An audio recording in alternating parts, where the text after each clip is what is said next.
In addition to the physical coins, people talk about buying gold in ETFs, or they even have shares in gold mines. Are there different ways to invest in gold that's not the physical, and should people be doing that? So the answer is yes. There's lots of ways of gaining exposure to gold and silver. One can purchase gold shares in an ETF fund. They can invest. What's an ETF fund? Electronic traded fund. So are you actually owning gold in that fund? You own a certificate that says you own an exposure to physical gold. So it's like owning a share in physical gold, is it? Correct. Yeah. But it is widely understood there's not enough physical gold in the world to back each and every certificate that's given out to people. So does that make ETFs a bit like fiat currency then? Correct. Yeah. With slightly more risk.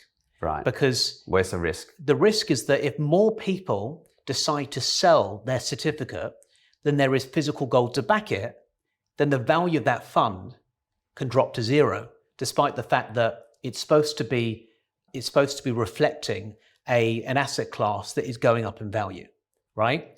And so this has happened before with, I believe, copper as an ETF in the Asian markets. You know, everyone wanted access to copper. It seemed to be a really good investment. You know, copper was really cheap. There were all sorts of VAT implications, which meant that the majority of people purchasing copper were doing it electronically. More people were purchasing copper than there was copper available to back those certificates. And when we saw an increase in the copper price, you saw more people sell than there was copper to back it. And all of a sudden, the value of that fund, despite the fact the copper price was going up, dropped to zero. And actually, that was the point in which everyone was trying to get their hands on the underlying physical metal. It just sounds to me like the removal of the gold standard versus fiat currency. Yeah, in the 1970s.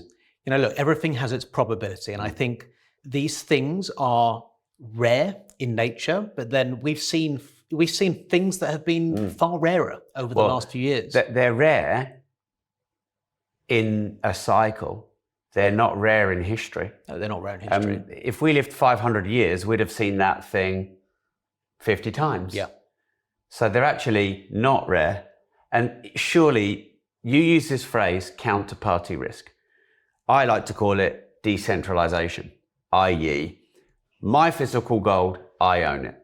No one can take it away from me, steal it, go bust on it.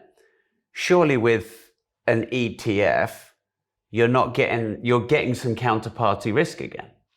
Well, the counterparty risk is the institution that you're using to invest in that fund. And then the counterparty risk is the fact that there's not enough metal to back it. And we've seen all sorts of situations. Do you remember the Neil Woodford saga? Yes, I did, because I had a load of money in his bloody shares. And so what I found really scary there was that everyone put money into his fund because his fund was deemed, high performing, amazing track record. How can it ever go wrong? And then all of a sudden, it was still doing well, but people wanted to kind of crystallize some of that profit and liquidate. More and more people started to liquidate, and the fund started to become really unstable. And at that point, they started to stop people from taking their money out. That scared the market because people had really taken that for granted, liquidity. And the fund went to zero because there were more people that wanted to take their money out than there was funds available than there was money available in the fund. The value of the fund dropped off the back of confidence. And that was because people were trying to get their money out.